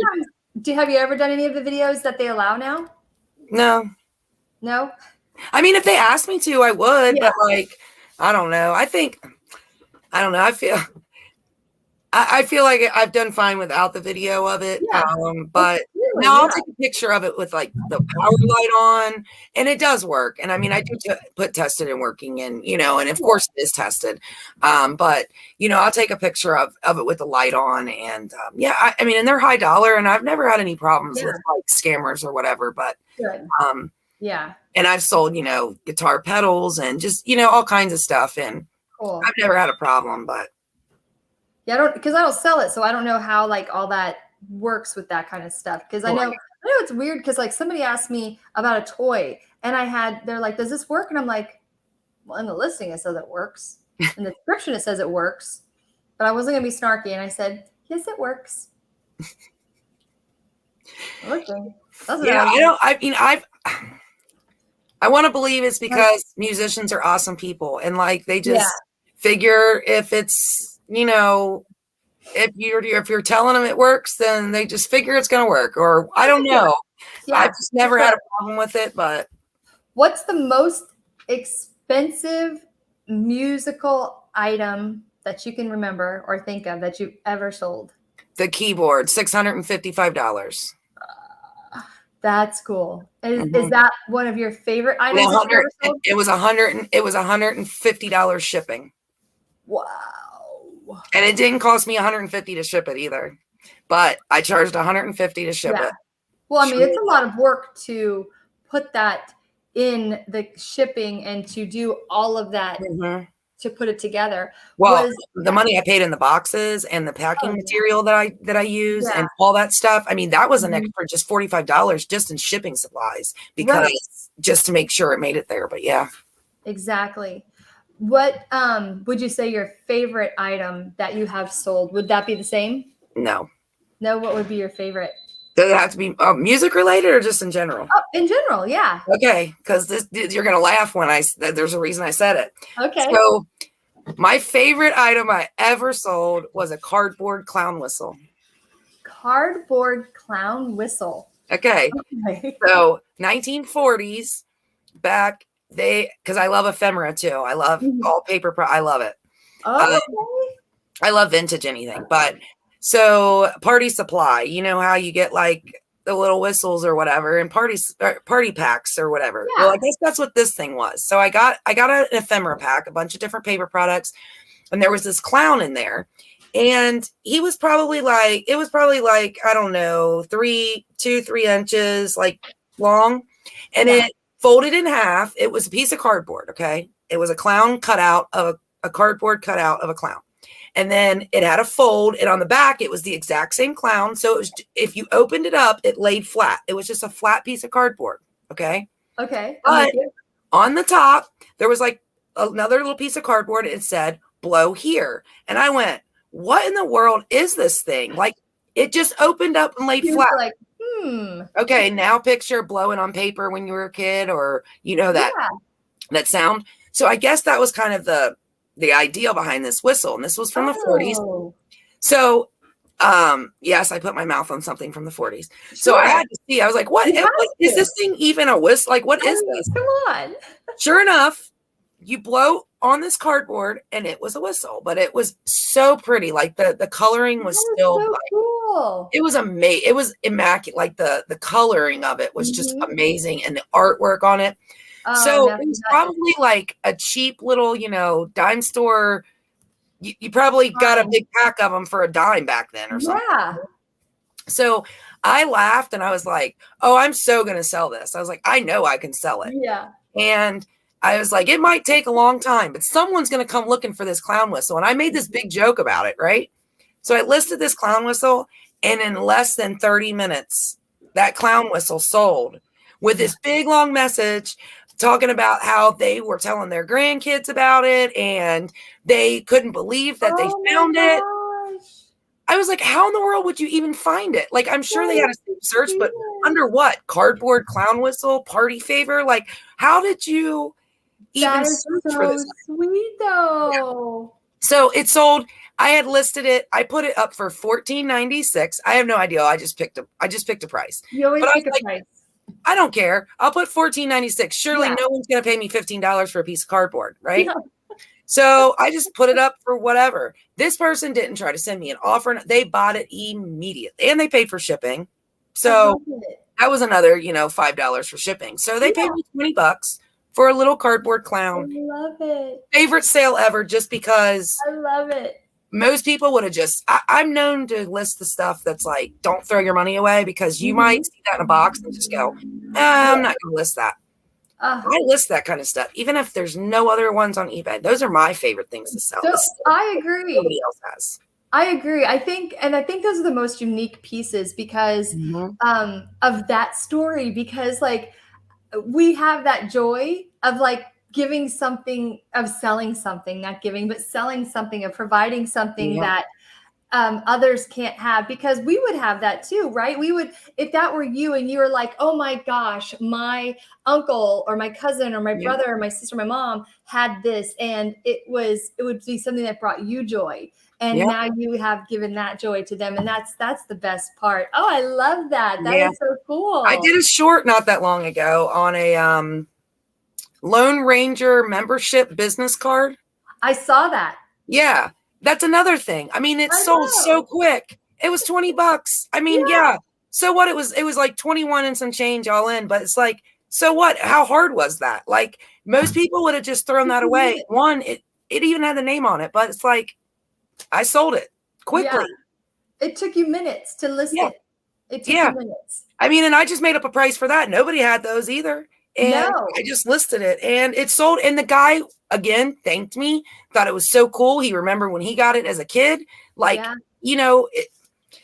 that's what I want to focus more shorts on, is like the items that don't have good sell-through and don't have the comps. Those things are not talked about a lot. Now, I'm not saying you can base your whole business on that, and you shouldn't, unless you're not in it for like to survive. If you're just in it for the fun, cool, make your whole business that. But you're going to have good sell-through rates also. Right. But, if you enjoy selling, nostalgia or selling happiness to people, don't throw away those one-off weird items, because a lot of people will go, oh, well, this doesn't sell on eBay. Well, no, maybe someone just didn't sell it on eBay. It might sell on eBay. They didn't sell it yet. They haven't sold it yet. So I'm that person that now puts comps out there for people that go, oh, this item's never sold on eBay. How do you know it never sold? You just know that it didn't sell in the last 90 days. Right. Not everybody's got these laying around, you know, so I just go ahead and list it. And I don't fret about the price. I just pick a price and put best offer. And if it sells, they don't realize it. But if they send me any offer, I'm probably going to take it on an item like that because I don't have to go into it. Agreed, because you're already pennies in. You're just pennies in. Those are usually full price sales also. I'm just going to say, when you list stuff that no one else has, you can put best offer on. Chances are those people who actually find that item, they are so excited to find it. They just buy it no matter what. I mean, I don't put astronomical prices. But yeah.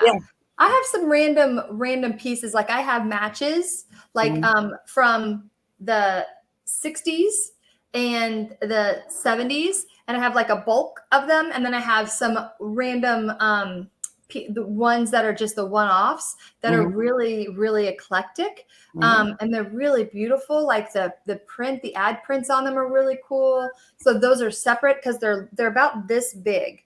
Like they're about that size and they're beautiful. Like this, the print on them is beautiful. And I'm like, they deserve to be alone. They just deserve to be alone. And so those are a little higher price, but I didn't find anything on these guys. There was something similar or something, you know, so, but it took me a little bit of time. On some of that stuff, I take a little bit of extra care and extra time with them. I'm not in a hurry with some stuff. Like some things I'm like, oh my gosh, gotta just find something. And I'll ask for help. Other times I'm just like that's like a passion project. And I'll be like, I want to look on this. I want to see what this is. That's my ephemera. Anything ephemera, like that's my passion project. Like I don't spend a ton of time because I don't have it.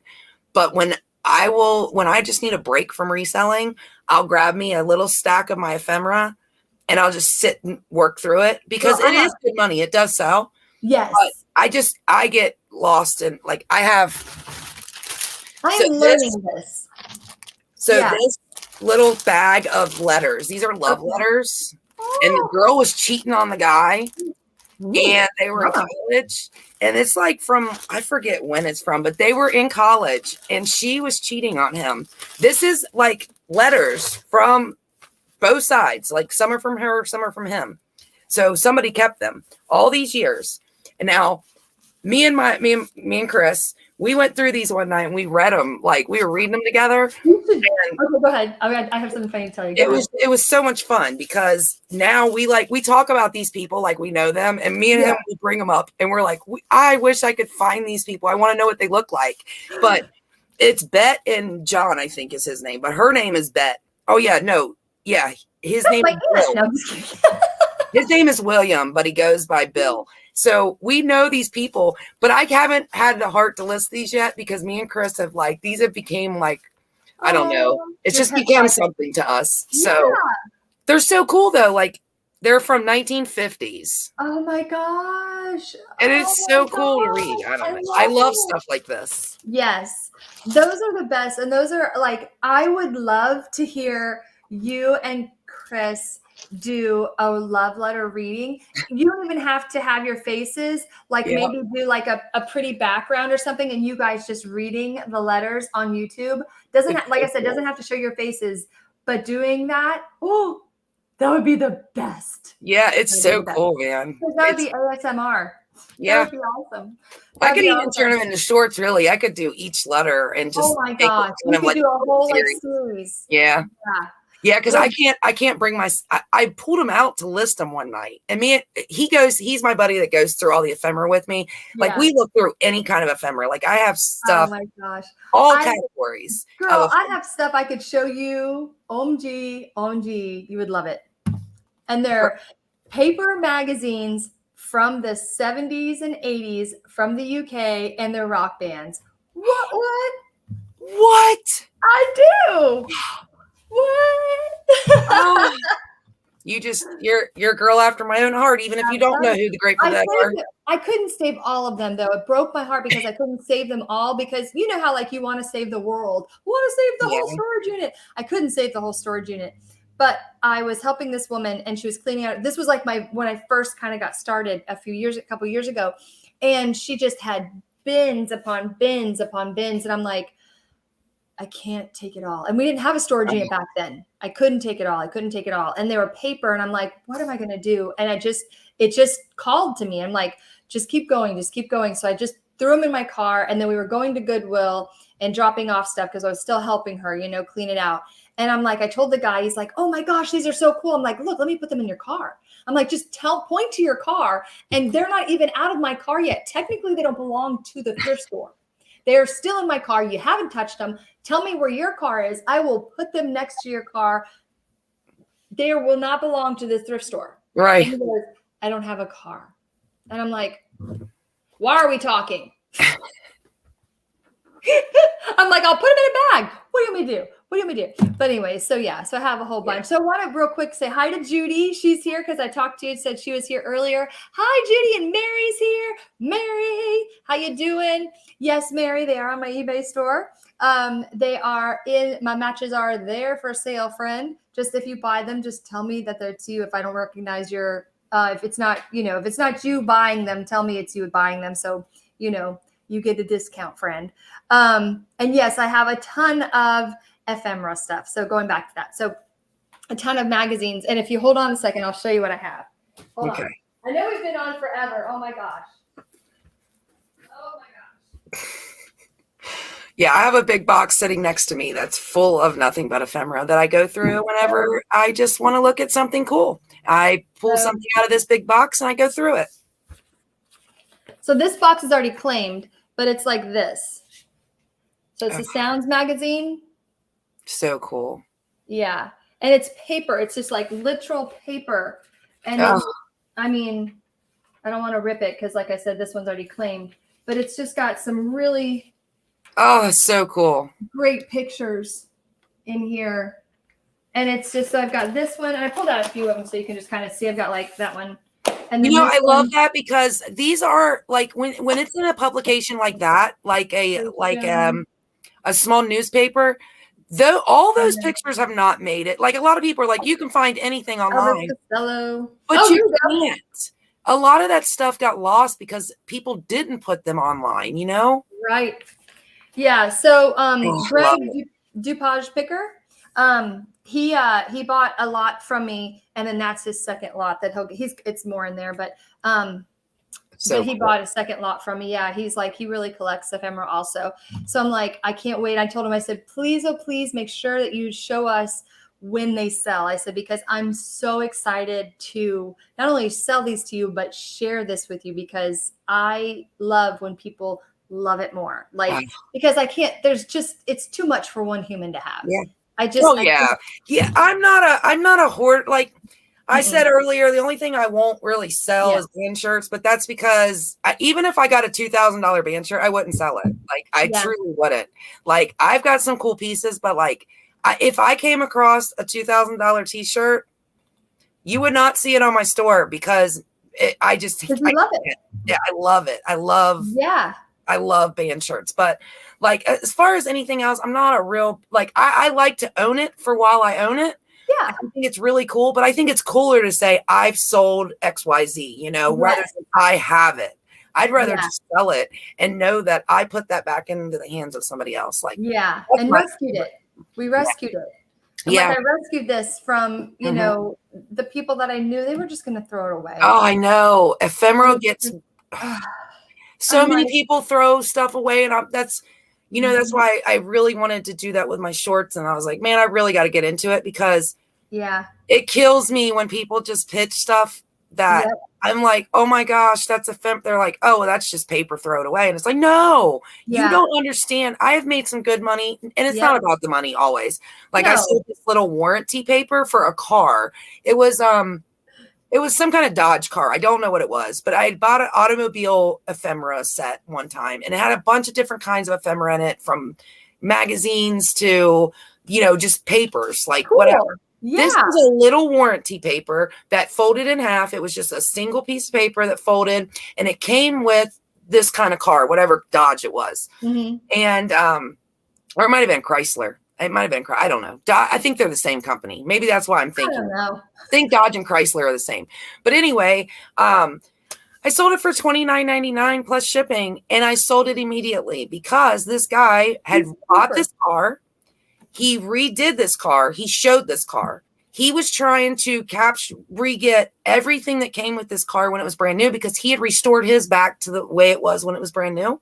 So he Cool. wanted all the paperwork and everything so that when he went to these car shows, he could actually display it. And it was the last piece he needed, was this warranty paper that came with this car. That is so cool. He said he'd been looking for years and had never seen it available on eBay. And I there just you saw go. it and thought, oh, there's going to be a car collector that's going to want this. And I listed it, and it sold for $30. And there it is. I mean, he's come happy. on. It's just, and it's a piece of paper. Piece of paper. And people say nobody wants that. Yeah, somebody will want that. Thanks. I'll just take it. Thanks. Yeah. My next door neighbor, unfortunately, her husband passed away last year. So they've been cleaning out stuff. And I said, whatever you don't want, seriously, just put in a box and let me look through it before you toss it, please. And I asked her that. A couple times, and she was just not hearing me. And I said, I'll help you go through your things. I'll help you. And she was like, not hearing me. So finally I just stopped. I was like, okay, all right, whatever. But I saw her going, and throwing things out, her magazines and stuff.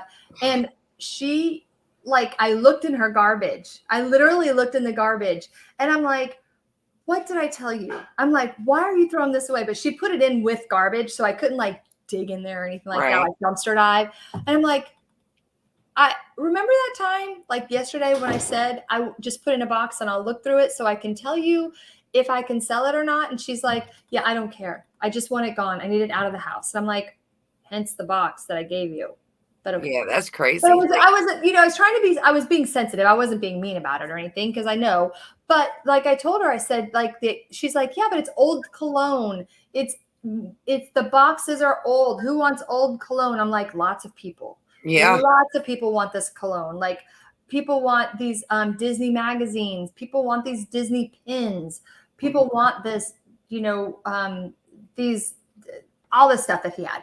And I was like, please stop throwing things away. Please stop putting it in the landfill. At least donate it. Please just donate fine, it. put it in a garbage bag, but don't put other garbage with it. Just right. in a garbage bag. Fine. I'll go through a garbage bag. I'm not too good to dig through a garbage bag. Just don't put real trash with it. Yeah. 100%. Yes, 100%. Don't dump your dinner on top of it, and we're good. Exactly. I'm like, I don't mind that. As a matter of fact, there was another house that I went to, I think I put reels on that I did reels for last year, that I went to the person's house and I filled my car up twice.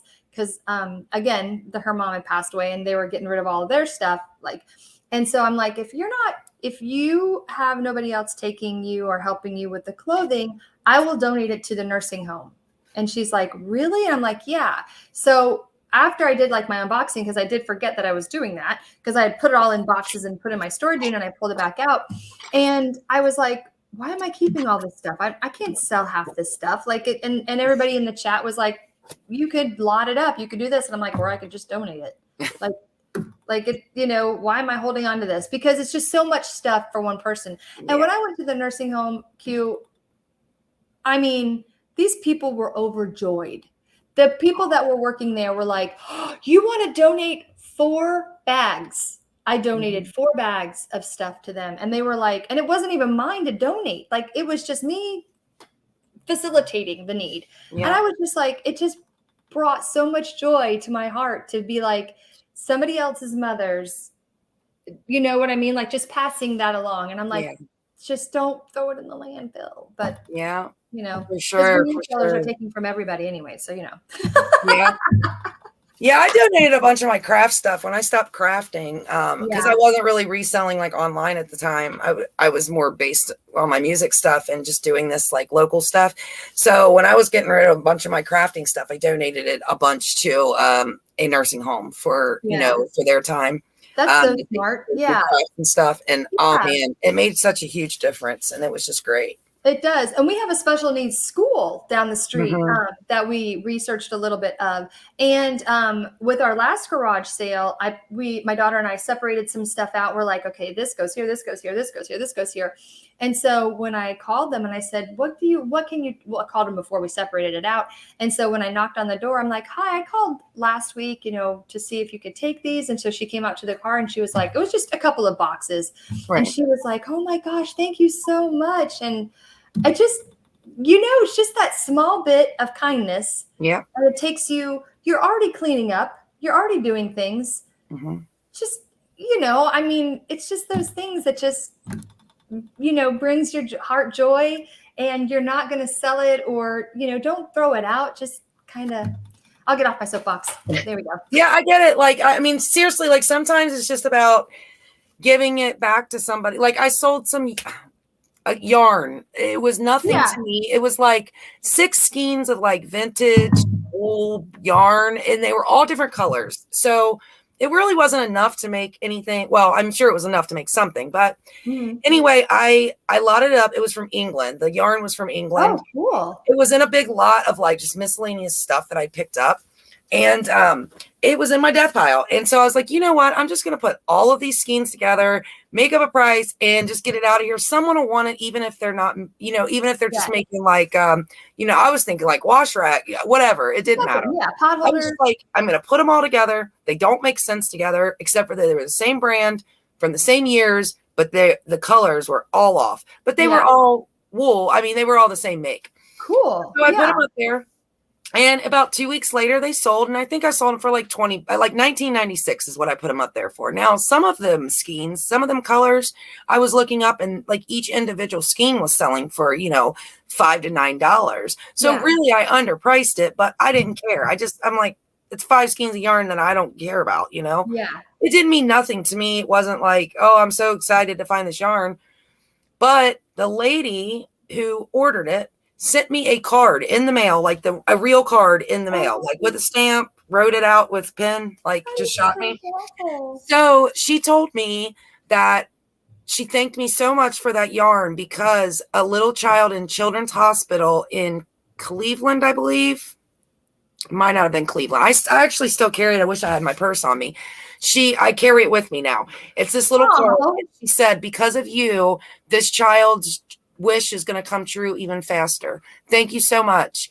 And I don't know what they wished for. I don't know if it was like a prayer blanket or what it was, but this lady was using this yarn to be able to fulfill this wish for a child at Children's Hospital. And it was so awesome. And I carry the card when I'm having a bad day and I think, oh, I'm so over reselling. It's so stressful. I pull that card out and I still have it. I should make a short. I think I'm going to make a short because we all make shorts about the negative. This is something so awesome. Like be able to go, this is why I resell. Things like this is the reason I resell. So I think I will do a short, but I carry it in my purse all the time. And I love that. And I think that's a really solid point. I think that sometimes people get stuck on that, you know, those negative pieces. And, you know, I mean, yes, I can be negative too, but like I'm typically, I don't like that. I don't like the negative piece. I don't like having that in my life. I don't like drama in my life. There's just too much out there in general. There's just, and it can be over. If you allow some of it in, it'll just seep and seep and seep and seep. Yeah, that's what I got out. True. You ain't lying. I took a big step back from social media. It wasn't, it was all consuming. And it's not just social media. It's like your life, the family. And sometimes you're like, what is happening? You know, it's like, where'd that black cloud come from? I have a very small circle. Yeah, exactly. Very small circle. Very teeny tiny circle. Yeah. And I had to do the same. I had to kind of like think about, I'm like, where are those people at in my life again? Like what happened to my happy circle? What happened, you know? Right. And but you're right. I love that you carry that with you, and that, you know, we need to bring a lot of that joy back. And I will do a short about that by tomorrow. Tomorrow, there will be a short out about my card and just something positive. So I say it here so that I'll make myself do it, but I will release a short tomorrow showing my card that I got over 5 skeins of yarn. I mean, so it was really cool though. Is the sweetest thing. I think one of the sweet parts that I had was a woman had purchased some perfume that I had, and she said it was her mom's. Her mom. And her mom had Alzheimer's. Oh. And I was like, oh my gosh. And I wrote her I wrote her a thank you, and I wrote her just something thoughtful, and she just was thoughtful back. And so it was just the thoughtfulness kind of continued. But I was like, this is the joy. This is the joy. So we'll end it there. Let's end it here with the joy. And you know, it just, I like that Crissy said that she had an old lady send her a card. It's so sweet. And that Mary says her circle is small too. And I think that's why we connected. I told you guys, in the beginning that Q reminds me of my sister who is no longer with us. And She so cried when she met me and I broke my did. heart. She cried, and I was like, "Oh no, I made you did. cry, and I wasn't even mean to you." No, she wasn't at all mean to me, but it was so cool because it was just one of those things that and I'm tear up anyway, so it's all good because I'm just so sentimental. But I wear my heart on my sleeve anyway, so it's okay. You guys met me. You learned that very quickly that I'm a sentimental girl, and then I I'll wear my take it heart as on a my sleeve. compliment that I remind you of your sister. So I take that as a compliment. It I'm is. sorry that I make you cry, but No, not in a bad way. Not in a bad way at all. I She know. she was a gem. She really was. And I'm so glad that I met you. And you let me be me and fangirl too, because oh my gosh, everywhere was so awesome. I had such a great time with You you. were so amazing. Like you were so happy. Like you couldn't help but be happy around this girl. I'm telling you what, y'all, she was so happy to be with all of us that she made you feel important. Like no matter who you were, like she just was so happy to be around all of us. I loved it. I love her. Thank you. Well, I hope this year is the same. I hope that I have that same feeling with everybody. I always want everybody to just be happy and, feel good and feel joy, because that's just the most important part, I think, in life. If you don't have joy, then, what can we do to help you get joy, Mm-hmm. For sure. But you guys enjoy the rest of your day. Can you stay on with me for a second? You guys have a fabulous day. Thanks for hanging out with us in the chat. Whatever you're doing today, remember the people that were here for us, and y'all have a fabulous, fabulous Monday. Bye, guys. Bye, y'all. Bye.